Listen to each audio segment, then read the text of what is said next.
Welcome to the OLAS Team podcast. Today we're talking about the Burnley game that happened on the weekend. Andrew, a 2-2 result against against a team that was in 19th position. Down to 10 men they were in the first half, and we went in 1-0 up.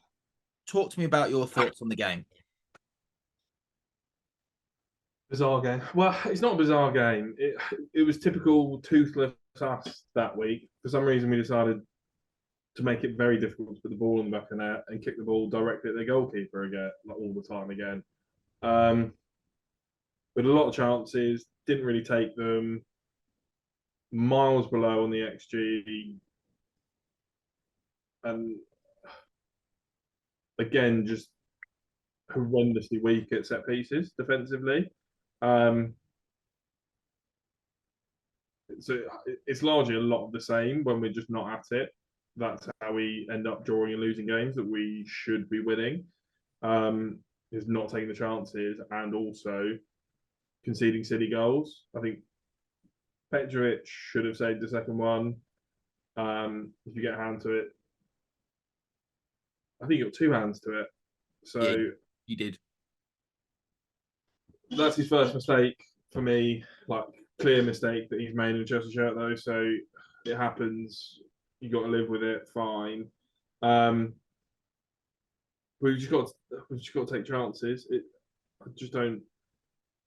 There was so many relatively clear cut chances, and a couple of them maybe the goalkeeper made a good save, but a lot of them where they struck it, you'd expect the goalkeeper to save it, and it's not.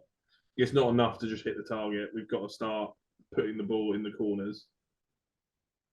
Yeah, I mean, I have to agree. Um, it does feel like much the same when we get to a game like this. You know, the annoying thing is if we won this game, we would have gone up to ninth.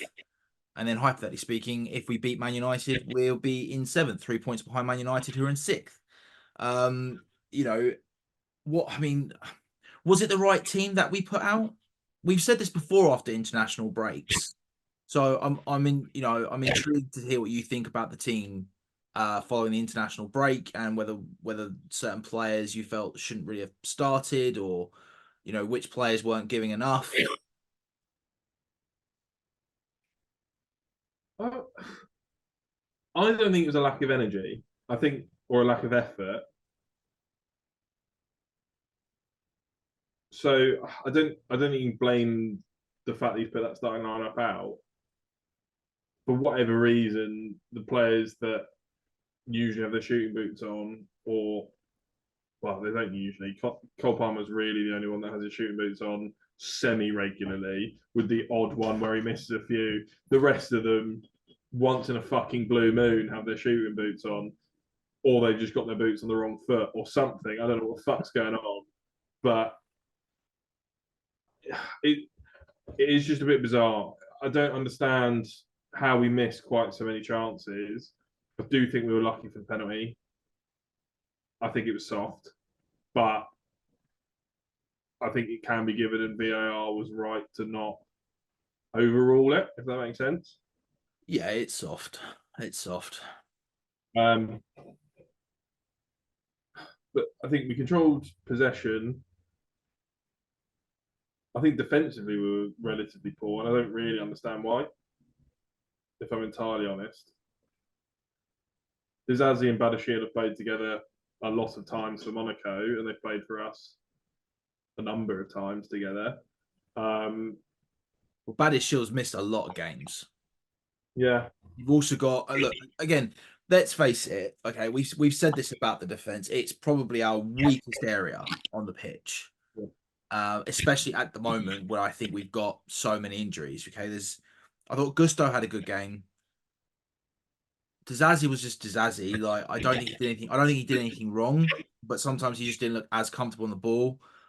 Badiashil's missed a lot of games. I don't think he's played in a long time. I don't think he's even come on as a sub, has he? he's been injured recently. Coming back Yeah, from he's just injury. come back. Cucurella's only had a few more games under his belt recently. I'm not being funny. That, I mean, it's no excuse because let's face it, it's Burnley, but that's not our strongest defensive team. But that I still felt that defensive line should have done better. I don't think the midfielders did themselves any favors for the first goal. Enzo put in a nothing challenge. Caicedo got a bit lost. Gallagher's a little bit further forward than them, so he's not back covering. But then again, with the amount of players we had back, did he really need to be back covering? Probably not. And it's a nice strike, but it just seems again that the mistakes that we make cost us, or that slight miss challenge cost us. The second goal, Madueke loses his man. He gets blocked by Sterling and Rodriguez because Sterling's holding on to Rodriguez, and that's his man. Enzo is free. He jumps, but he's got a guy that's almost twice the size of him running onto the ball and getting in front and over the top of him.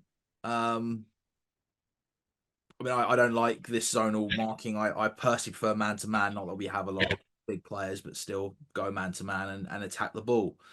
But I mean, Poch came out and he said we didn't do well with the evolution of the ball. We didn't move the ball forward quick enough, and that there is something missing, which is it's to do with heart and our head. It's not to do with fitness. It's not to do with the leg side of things. I think in some cases it really is just a lack of inexperience in terms of the league, what certain teams are like. Huh? Lack of inexperience. We need to be more inexperienced. Well, I wouldn't hurt. No, I don't. A lack of experience. There's a lot of inexperience, shall we say, with regards to the league and also playing with each other.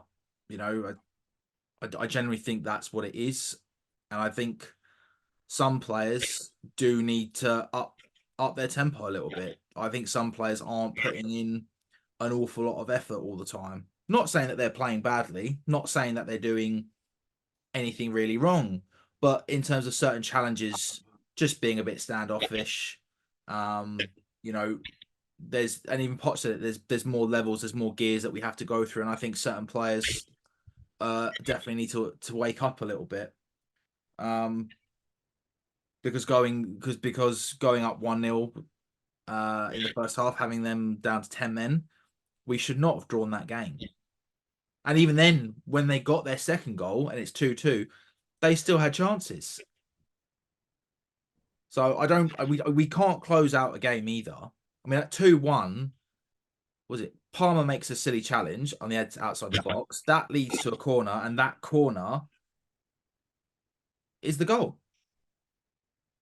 But we struggle to see out games unless we're free flowing, which is I think the most frustrating part of it. But yeah, I mean, having said that, the only plus is Cole Palmer, who I do have some lovely statistics for you regarding him. Youngest Chelsea player ever to get 20 goals and assists in a Premier League season. He did that in 24 games.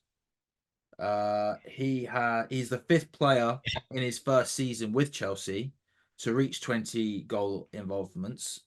He now joins the lists of Jimmy Floyd Hasselbank, Eden Hazard, Diego Costa, and Cesc Fabregas. And this season, he is on 30 goals and assists, and he's tied with Jude Bellingham. Pretty impressive. Deservedly man of the match. But that's the only positive I've really got. He's just fundamentally been our best player this season.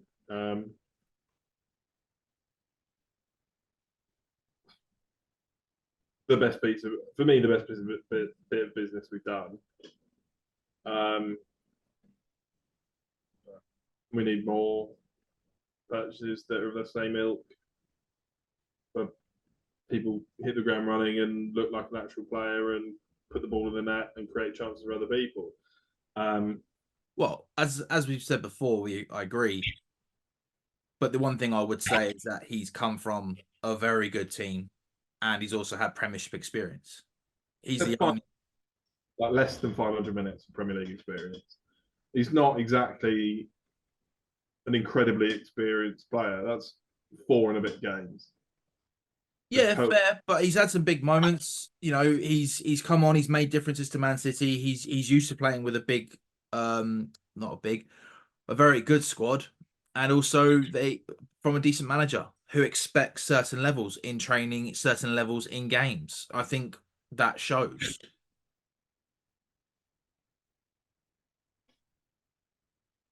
Yeah. I feel like everyone that we've signed must have played better for other clubs, right? Like they must have done. Well, Cucurella did. Caicedo definitely did. I don't really know about Enzo, but I'm assuming he did. Well, I've seen clips of him from Benfica, and let's face it, he had a great World Cup. But again, look at the players he was playing with. Does he? Maybe not. Don't know. But yeah, the transfers haven't. Yeah, we're flogging a dead horse with that one. The transfers haven't been right. They just haven't. And then outside of the transfers, we've had far too many injuries to players that, in theory, could have made a difference, but we just don't know. Being the Nkunkus, Reece James, you'd have expected to make some difference, even though Malo Gusto has been phenomenal in his absence. I think Ben Chilwell improves our team. Realistically, it's mainly those. Like Levi Colwill being fit the whole season would have helped. Outside of that, we're not actually missing that many players that would start week in, week out. You think would make a difference. Maybe Lavia would win his place, but unlikely. He's been out all season. Maybe Fofana would be first choice centre back, but Well, on the injury, Potts has come out. I thought I wrote it down, but I must have thought I wrote it down and then got rid of it on my from my screenshot. He's actually come out and said they know what the issues are with injuries. They just can't say it. bizarre.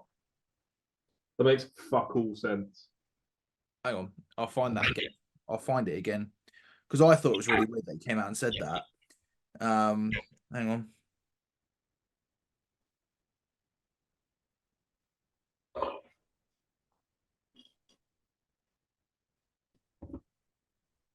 Oh, is it potentially that they sacked the entire medical staff and then had some fucking nonsense people in there trying to make sure our players stay fit and they didn't? And they don't. There we go. That's it. We know why we have so many injuries, but we cannot explain it. Maybe that's just.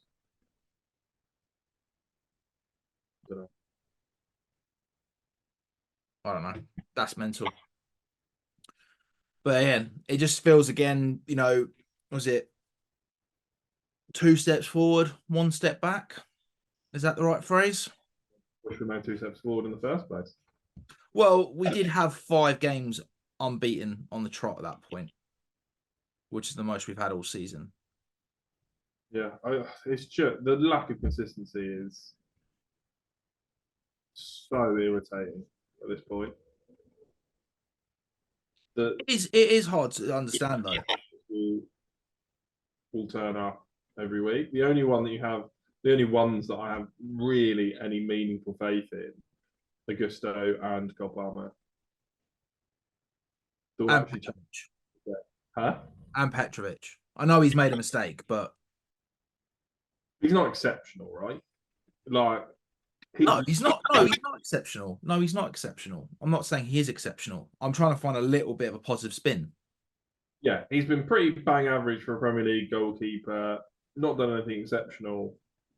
And I think more our praise of Petrovic shows how fucking atrocious a lot of our players have been this season, or how inconsistent they've been on the basis that just doing your job to around like a general Premier League level, and we're singing his praises week in, week out.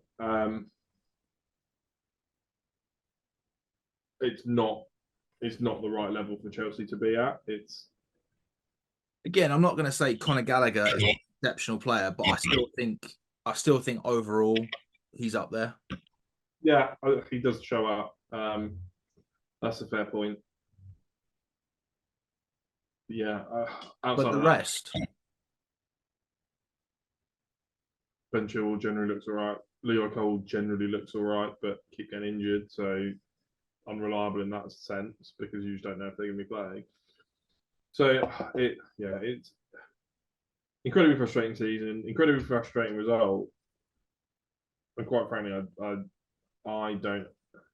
We need someone that can put the fucking ball in the back of the net consistently. yeah, Outside of that's what we need. no, absolutely. I mean, again, you know, it's been said all season.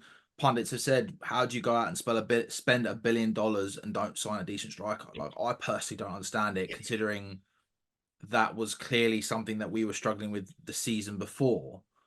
And again, like you said, it's not like we're not having chances. It's not like we're not creating anything. It's just that last bit of quality. I honestly think it's that last bit of quality.